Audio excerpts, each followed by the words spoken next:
자, 계속해서 전 시간에 이어서 2회 16번부터 보도록 하겠습니다.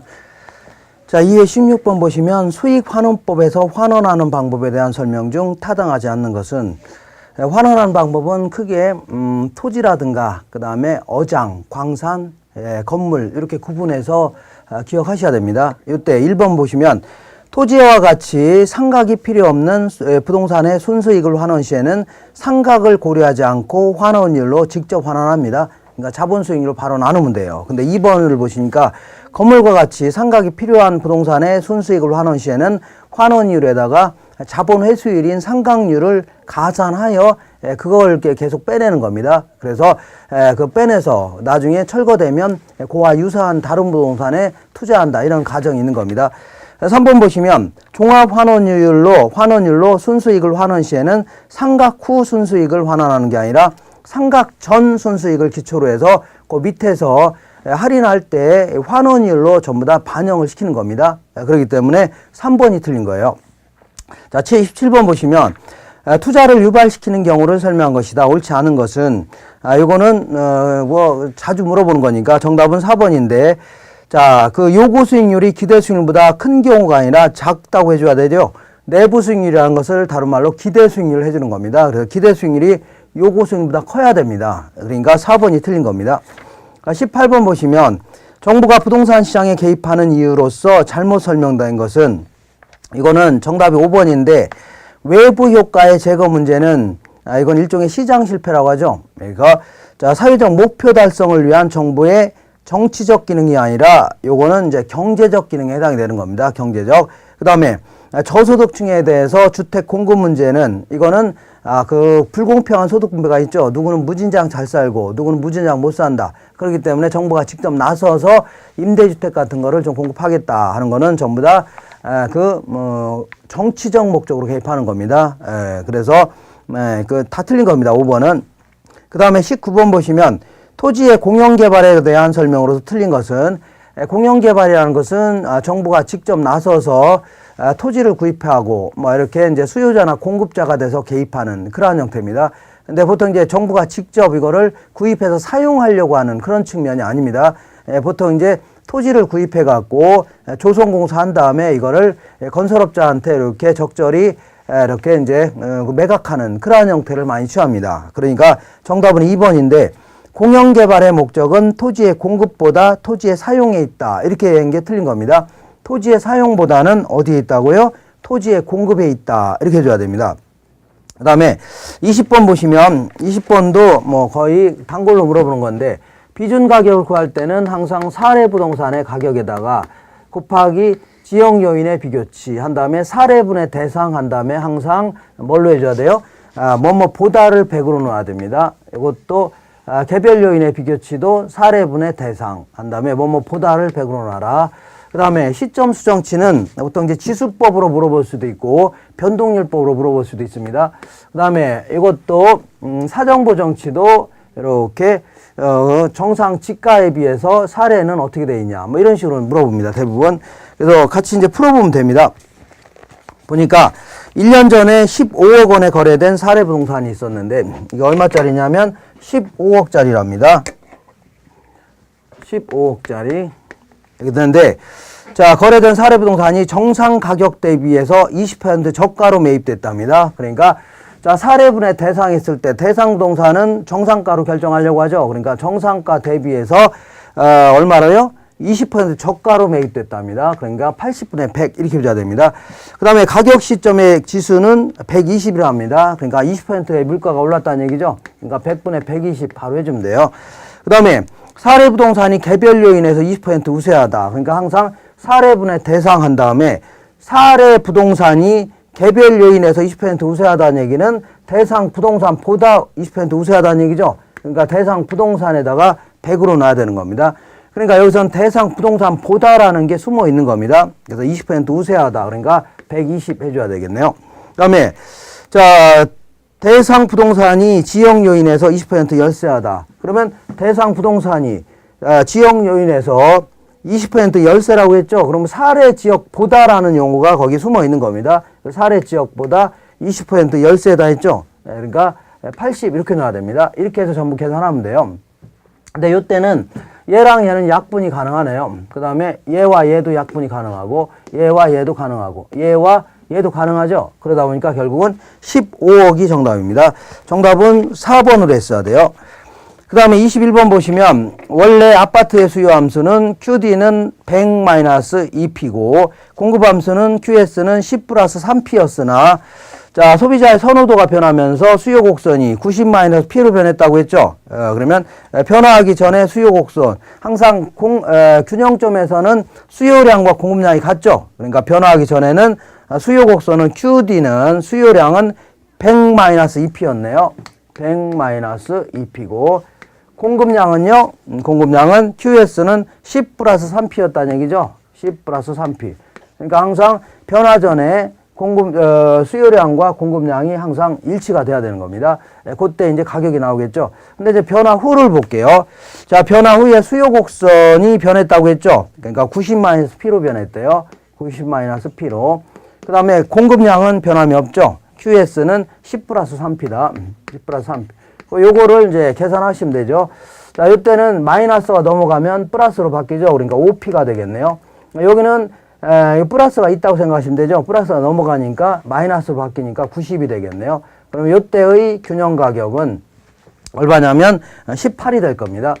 그 다음에 항상 균형점에서는 그 균형 가격 하에서의 수요량과 공급량은 항상 똑같으니까 요 가격을 여기다 집어넣어도 되고 요 가격을 여기다 집어넣어도 됩니다. 그러면 균형 거래량이 나옵니다. 그래서 64 여기 나오겠네요.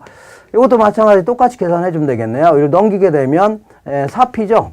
그 다음에 얘를 여기다 넘기니까 10을 빼니까 80이 되겠네요. 그러니까 이때의 균형 가격은 20이 되겠네요. 이때의 균형량은요. 얘를 여기다 집어넣어도 되고 여기다 집어넣어도 되죠. 여기다 집어넣으니까 70이 되겠네요. 그러다 보니까 균형 가격은 2원이 올랐네요. 그 다음에 균형량은요. 6개가 늘어났다. 이게 정답입니다. 자, 그래서 2번에 정답이 있네요. 2번. 22번 보시면 상업 입지에 대한 소매 인력 법칙에 대한 설명으로 틀린 것은 자, 이 레일리의 소매 인력 법칙은 두 도시 간의 상권의 범위를 정해 본 건데 두 도시의 크기에는 비례하고 거리의 제곱에는 반비례한다. 그걸 가지고 상권의 경계를 구해봤다. 그 얘기입니다. 그래서 2번 한번 볼게요. 두 중심지 사이에 위치하는 소비자에 대하여 두 중심지가 미치는 영향력의 크기는 두 중심에는 비례한다. 맞는 표현입니다. 그 다음에 5번 보시면 만일 두 도시가 있는데 A 도시가 있고 만약에 B 도시가 있다. 그럼 상대적으로 이 A 도시가 크다. 그럴 경우는 상권의 경계는 그 B 도시에 좀 가깝게 이렇게 상계가 경계가 이렇게 정해지는 겁니다. 이렇게. 그래서 거기 보시니까 5번이 틀렸는데 만일 두 도시 A, B에 있어서 A 도시가 B 도시보다 크다면 얘가 더 크다면 상권의 경계는 A 도시 쪽에서 더 가깝게 결정되는 게 아니라 B 도시에서 더 가깝게 결정된다. 이렇게 해줘야 됩니다. 23번 보시면 부동산 경기 순환에 관해서 설명한 것 중 가장 적합하지 않은 것은 1번 보시면 경기 순환에서 전순환적인 시장은 주식시장이 있으며 맞는 겁니다. 자, 주식시장을 알게 되면 일반 경기를 바로 가까운 장래 일반 경기를 예측할 수가 있는 겁니다. 그 다음에 후순환적인 시장에는 부동산 시장이 있다. 그러니까 부동산 시장은 항상 뒤쳐져서 움직입니다. 그래서 항상이 아니라 전체적으로 가중 평균을 하게 되면 그래서 1번은 맞는 겁니다. 2번 보시면 2번은 그냥 읽어볼 수 있는 거고 3번 보시면 경기순환의 특정 지표의 하나로서 재고량 조사법이 있으며 이것은 미래의 주택 재고에서 현재의 주택 재고를 뺀 미래의 주택 필요량을 계산하는 방법이다. 이거는 어떤 경기 변동을 측정하는 측정 지표는 아닙니다. 재고량 조사법은 이거는 앞으로 필요로 하는 주택량 있죠. 이런 거를 산정하는 방법이에요. 그래서 보통 이제 경기 변동을 측정하는 특히 이제 부동산 경기 변동을 측정하는 지표는 건축량이라든가 거래량 아니면 부동산 가격 이런 게 이제 대표적인 겁니다. 그래서 3번이 틀린 겁니다. 24번 보시면 부동산 투자의 위험과 수익과의 관계를 설명하고 있다. 옳지 못한 것은 1번 보시면 부동산 투자에는 위험과 수익이 수반되는데 이들은 일반적으로 반비례하는 게 아니라 비례관계가 있죠. 그러니까 위험이 커지면 사람들은 요구하는 수익이 커진다. 하는 얘기입니다. 1번부터 틀렸네요. 3번 보시면 투자자의 요구 승률에는 무위험률뿐만 아니라 위험 할증률도 포함된다. 3번은 맞는 겁니다. 자, 그 다음에 25번 보시면 다음은 주택 정책에 대한 설명이다. 옳지 않은 것은 1번 보시면 임대료 보조 정책이란 소비자들한테 특히 이제 저소득층들한테 임대료를 뭐 지원해 주겠다 그런 얘기입니다. 자, 정부가 저소득층들에게 주거비에 대한 보조금을 지급함으로써 세입자로 하여금 시장에서 결정되는 임대료보다 낮은 임대료를 지불하고 국가에서 정한 주거 수준을 충족할 수 있는 주거 서비스를 소비하게 하는 수요자 보조 정책이다. 요거 1번 그 정의를 좀 한 거니까 이건 맞는 겁니다. 4번 보시면 임대주택 정책 중에서 가격 통제는 임대료 규제 이런 걸 얘기합니다. 장기적으로 효과 기대가 가능하지만 단기적으로는 효과를 기대하기 어렵다. 그렇게 되어 있네요. 그래서 가격 통제는 자, 단기적으로는 효과를 기대할 수가 있는 겁니다. 왜냐하면 단기적으로 예를 들어 10평당 5만 원 내던 그 임대료가 책정돼 있었는데 2만 원 이상은 받지 말아라. 그런다고 해서 갑자기 나 임대사업 안 하겠다 이러진 않겠죠. 그래서 임대차 기간이 남아 있으니까 그 기간 동안에는 효과가 있는 겁니다. 그렇지만 장기적으로는 이렇게 낮은 임대를 받아서는 그 임대인의 입장에서는 돈이 안 되죠. 그러니까 장기적으로 계속 임대사업을 처음부터 안 하려고 하거나 이미 한 사람들도 계속 이거를 안 하려고 할 겁니다. 그러다 보니까 단기적으로는 효과를 기대할 수 있지만 장기적으로는 효과를 기대하기 어렵다. 이렇게 해줘야 됩니다. 26번 보시면 다음 부동산 시장에 관한 설명 중 틀린 것은 부동산의 부동산은 부동성의 특징이 있으므로 거래에 필요한 정보 습득에는 일반적으로 많은 비용이 소요된다. 이거 맞는 겁니다. 꼼짝 못하죠. 그러다 보니까 근데 뭐 강릉에 있는 부동산은 서울에 가서 거래할 수도 있는 거고 그러다 보니까 결국은 그 정보를 습득하는 데는 많은 비용이 필요할 수밖에 없어요. 우리가 일반적으로 옷을 사거나 무슨 뭐 콩나물 사거나 이럴 경우는 직접 시장에 가서 쳐다보면서 구입하죠. 그러다 보니까 뭐 어떤 많은 정보 비용이 소요되거나 이러지는 않을 겁니다. 그 다음에 몇 번 볼 거냐면 5번 정도 볼게요. 부동산 경기가 상승 국면에 접어들게 되면 들어서면 상승 국면이라는 것은 상승 자 이렇게 이제 경기 변동이 이렇게 움직인다면 이런 국면 이런 국면을 뭐 상향 시장이다 상승 국면이다 하실 수가 있는데 자 이런 데서는 가격도 보통 올라가는 추세죠. 그렇기 때문에 매도자는 안 팔려고 할 겁니다. 근데 매수자는 서로 구입하려고 하겠죠. 그러다 보니까 매수자보다는 매도자 판매자 주도 시장이 형성될 수밖에 없어요. 그러니까 상승 국면에 들어서게 되면 시장은 판매자 주도 시장으로 변한다. 이렇게 해줘야 됩니다. 다음 27번 보시면 주택저당담보증권 MBS에 대한 설명으로 부적당한 것은 좀 까탈스러운 내용인데 이런 것들이 그 MBB라는 게 뭐냐 MBS는 크게 MPTS다. 이체증권이라는 겁니다. 자, 그 다음에 MBB다. MBB 그 다음에 MPTB 이렇게 구분되는데 이거를 이체증권, 저당채권, 지불이체 채권 이렇게 얘기합니다. 자, 여기서 가장 중요한 차이점은 그 담보대출에 따른 그런 권리들을 어떤 식으로 이전할 것인가 아니면 이전 안 할 것인가 그거에 따라 달라지는 겁니다. 이때 1번 보시니까 MBB 같은 경우는 주택 소비자, MBS 발행자, 투자자가 있다면 자, 원리금 수취권과 그 다음에 그 저당권 자, 물건 팔아서 회수할 수 있는 권리 이걸 전부 다 투자자한테 넘기는 겁니다. 그러다 보니까 모든 위험을 다 투자자가 부담하는 그런 형태예요. 자, 1번 보시니까 MBB는 이걸 채권형 MBS라고 하는데 MBS로 주택저당담보부 채권의 집합물을 담보로 하여 발행기관이 자신의 신용으로 발행한다. 그러니까 얘는 이거 아주 죄송합니다. 이게 아주 죄송합니다. 자, 얘는 이제 발행자가 그 담보대출에 대한 모든 그 원리금 수취권과 그 다음에 저당권을 발행자가 갖고 있으면서 자, 이를 근거로 해서 새로운 사채를 발행했다 생각하시면 돼요. 새로운 사채. 자, 그래서 자, 보니까 발행기관이 자신의 신용으로 새로운 사채를 발행했다 생각하시면 돼요. 그래서 모든 위험이 발행기관으로 그러니까 담보대출과 관련된 모든 위험은 누가 부담한다고요? 발행자가 부담하는 겁니다. 그래서 그러다 보니까 나중에 제대로 회수를 못하게 되더라도 얘들한테는 다 줘야 되죠. 그러니까 아무래도 액면가 이상의 담보가 필요로 하는 그러한 게 바로 MBB입니다. 그 다음에 3번 보시면 원리금 이체 저당 채권 MPTB라고 합니다. 얘는 이제 소비자, MBS 발행자, 투자자가 있다면 얘 같은 경우는 발행자가 보통 저당권을 갖고 있으면서 투자자한테 원리금 수취권만 이전화시키는 그러한 형태입니다.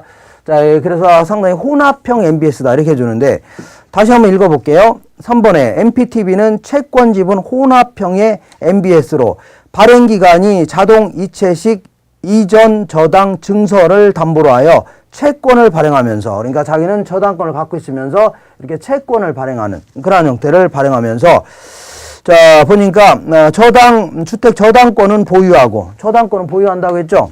보유하고 원리금 수취에 대한 지분권만 투자자한테 이전하는 원리금 수취권만 이전하는 그러한 형태를 취하게 됩니다. 이때 다른 조건이 같을 경우는 MBB보다 작은 규모의 초과 담보물이 필요하다. 그러니까 얘는 모든 위험을 다 부담하지만 얘는 일단 뭐 채무 불이행 위험, 원금 그 손실 위험 요 정도만 부담하죠. 그러다 보니까 그 초과 담보는 얘보다는 좀 작다 이렇게 해줘야 됩니다. 자, 그다음 5번 보시면 MBS 투자자의 입장에서 위험이 가장 작은 것은 이 셋 중에서 위험이 가장 작은 것은 MBB입니다. MBB 투자자 입장에서는 거의 일반 사채를 구입한 거하고 똑같은 그런 형태입니다. 자, 그다음에 28번 보시면 부동산 개발과 공증권에 대한 설명이다. 잘못 설명한 것은 자, 한번 4번 정도 볼게요. 공증권 제도는 특히 특히 미국에서 활용도가 많지 않다는 게 아니라 많다고 봐야 되겠죠. 선진국일수록 공증권, 그러니까 공중공간의 활용도가 훨씬 더 높겠죠. 그러니까 4번이 틀린 겁니다.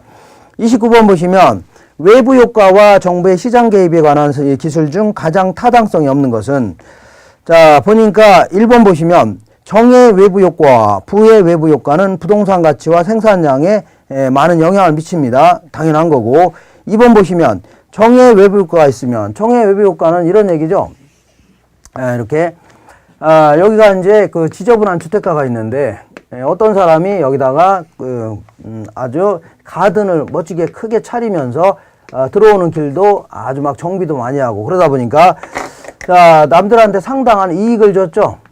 그러면서 그에 대한 대가를 못 받고 있는 경우 이런 경우를 뭐라고 하냐면 이거를 그 정의 외부 효과를 하는 겁니다. 그래서 이런 경우는 누군가가 엄청난 편익을 누리고 있죠. 그래서 사회적 편익이 상당히 사적 편익보다는 크다 그런 얘기입니다. 이런 상태예요. 이렇게. 자, 그래서 이 차이만큼을 정부가 이제 이런 생산자를 지원해 주자 그런 얘기입니다. 그리고 여기서는 암기할 게 만약에 사회적 편익이 사적 편익보다 크다 그러면 비용 측면에서는 편익이 같다면 사회적 비용이 사적 비용보다 작다. 이렇게 하는 거하고 똑같은 그런 효과입니다. 그래서 자 거기에 2번이 틀렸는데 정의 외부 효과가 있으면 사회적 비용이 사적 비용보다 큰 게 아니라 작다 이렇게 해줘야 됩니다. 그 다음에 30번 보시면 할인 현금 수지 분석의 다음 절차에 의한다. 그 설명으로 틀린 것은 자 할인 현금 수지 분석법은 맨 먼저 기대되는 현금 수지를 측정해 본 다음에 그런 다음에 요구 수익률 같은 걸 또 결정해야 되겠죠. 그런 다음에 장래 기대되는 현금 유입액을 지금 시점 가치로 할인해 갖고 그 투자액과 비교하는 그러한 방식을 할인 현금 수지 분석법이다 해줍니다. 근데 1번부터 틀렸는데 투자로부터 예상되는 현재의 수입과 지출을 추계하는 게 아니라 미래의 수입과 그 다음에 현재의 지출액, 투자액 요걸 이제 추계하는 그런 형태입니다. 그래서 30번에 1번이 틀린 겁니다. 1번.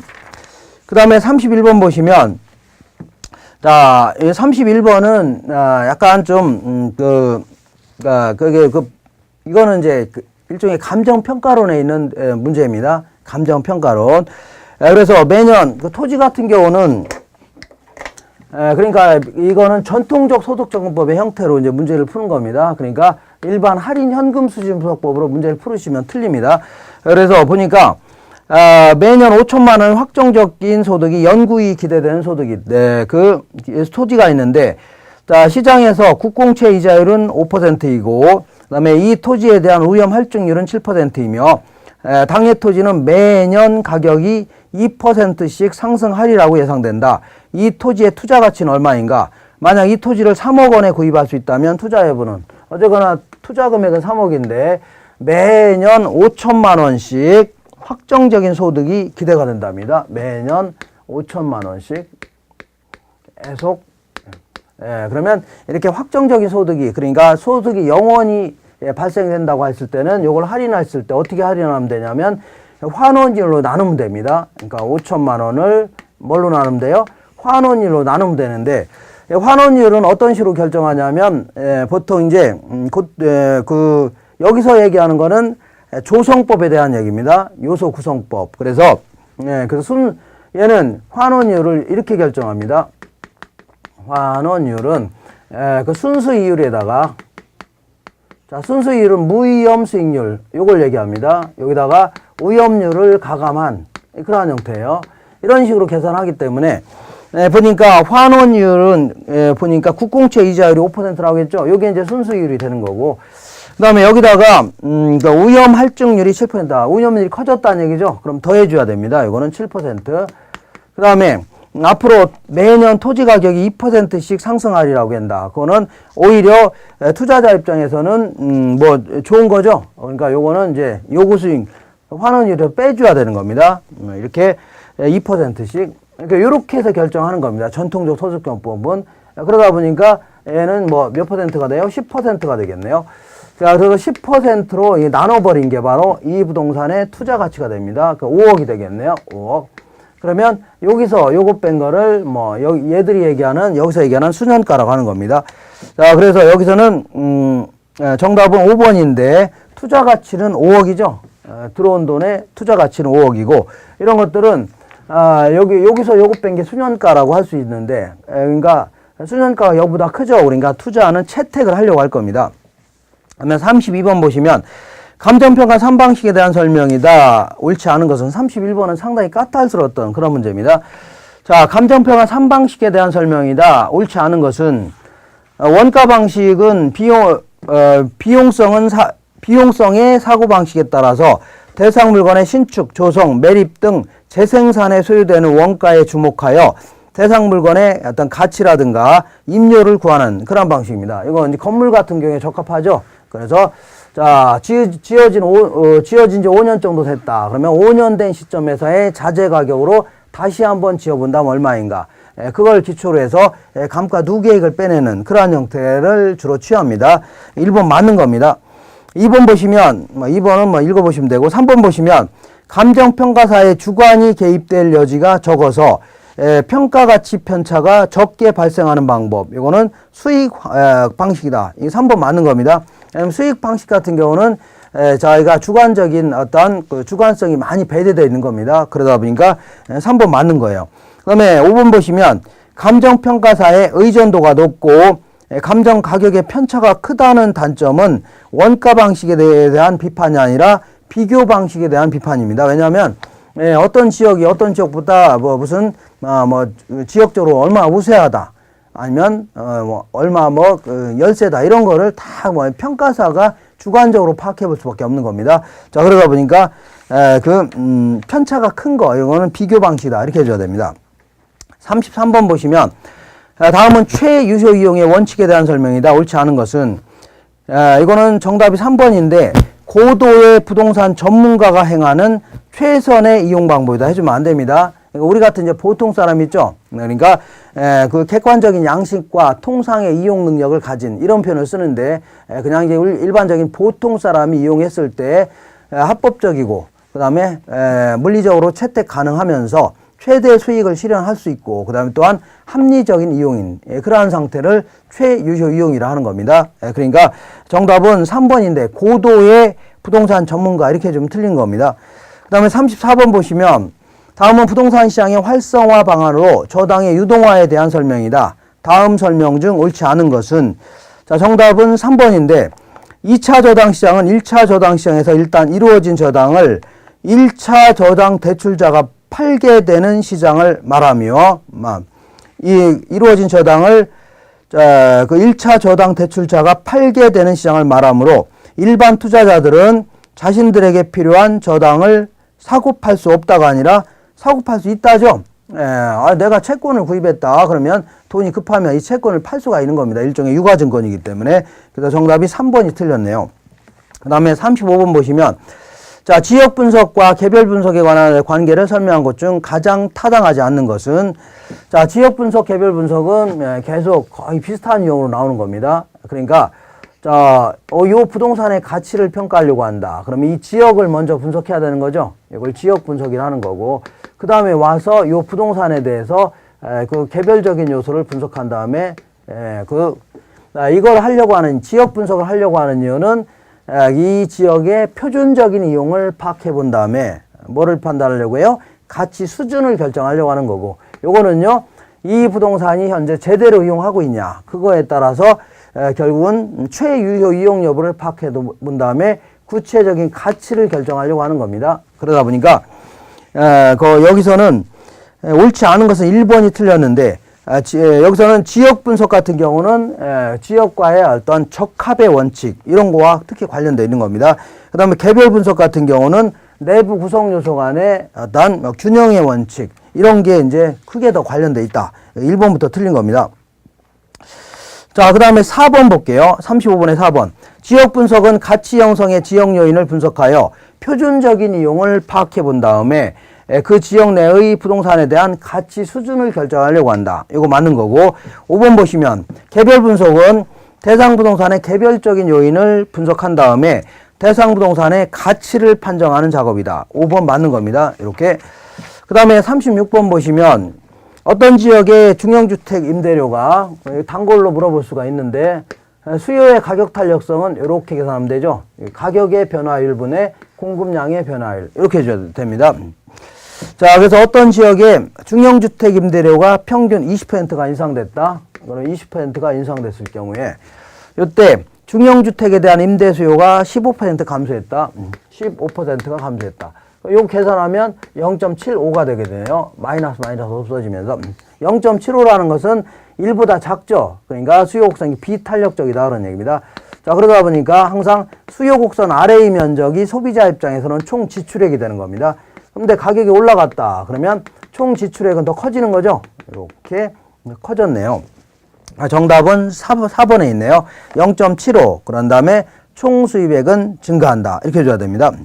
그 다음에 37번 보시면 아래의 자료를 활용하여 세전 현금 수지와 지분 수익률을 구하시오. 자, 일단은 세전 수익률, 세전 현금 수지를 먼저 계산해야 되겠네요. 그래서 가유, 순, 전후다. 오케이, 이렇게 기억하셔야 됩니다. 가능 조소득에서 자, 공실 및 불량부채는 빼주고 기타 소득은 더해주자. 기타 소득. 이런 거를 유효조소득이다 해줍니다.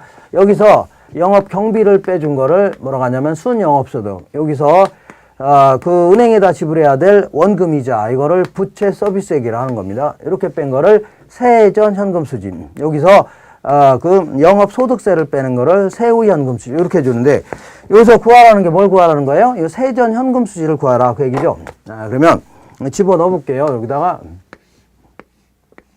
자, 보니까 총 투자액은 1억인데, 그리고 여기서는 이제 뭘 구하라는 거예요?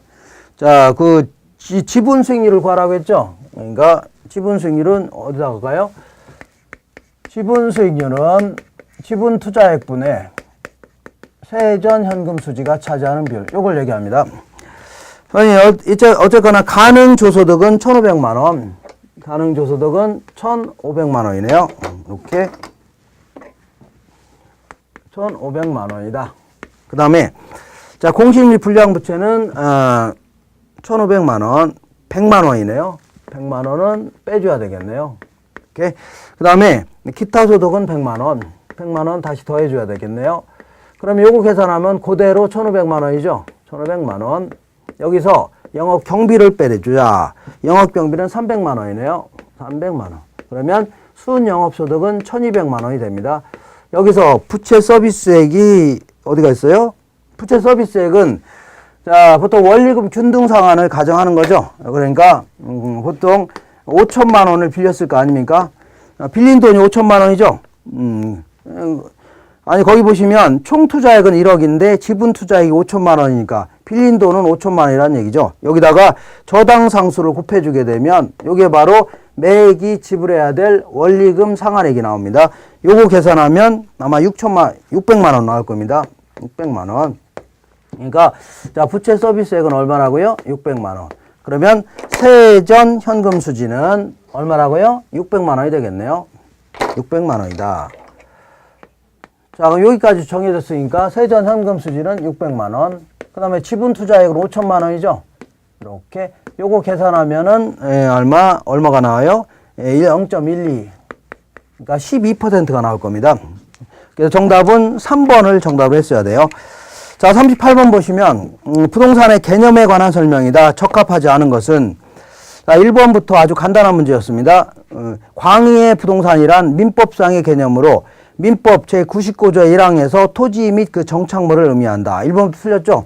민법상의 부동산, 이거를 협의의 부동산이다. 이렇게 해줍니다. 협의의. 그래서 1번 틀렸고, 그 다음에 39번 보시면 부동산의 가격과 가치에 대한 설명이다. 옳지 않은 것은, 가치라는 것은 본래 부동산에 내재되어 있는 값인데, 이거는 미래 장래 편익, 장래 수익에 대해서 지금 시점의 가치로 바꿔놓은 겁니다. 그 다음에 가격이라 하면은 교환의 대가로 실제 지불한 값이죠. 이런 걸 보통 이제 가격이다. 이렇게 표현합니다.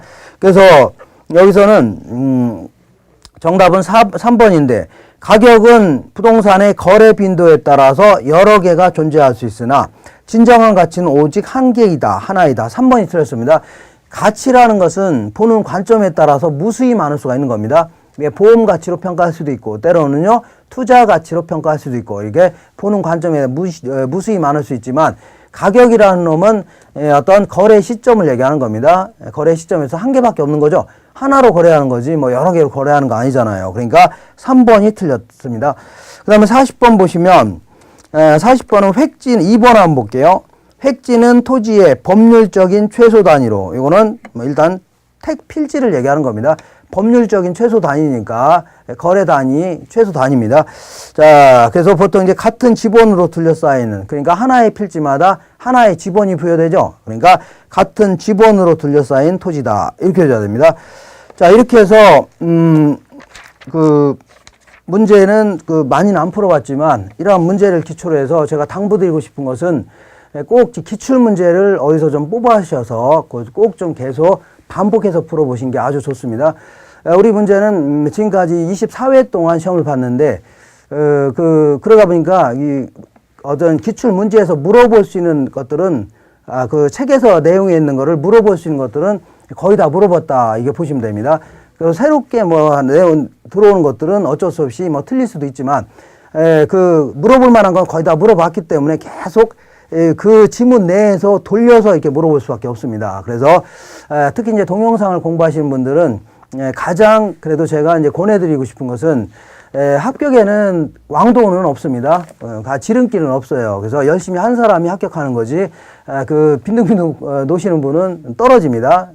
그래서 굳이 제가 이제 지름길을 하나 이제 말씀드린다면, 그 기출 문제를 계속 이해가 안 가더라도 계속 반복해서 풀어보는 게 가장 빠른 길입니다.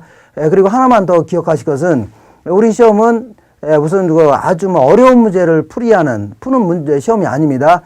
좀 평이한 문제들을 뭐랄까요? 안전하게 정확히 맞출 수 있는 그러한 시험이에요. 그래서 60점 이상만 맞으면 합격하는 거니까 그걸 꼭 염두에 두시고, 아주 어렵다 싶은 것들은 일단 얼른 스킵하시면서 평이한 문제 위주로 계속 반복해서 풀어보시기 바라겠습니다. 저랑 공부하셨던 모든 분들이 합격하기를 기원하겠습니다. 이상입니다.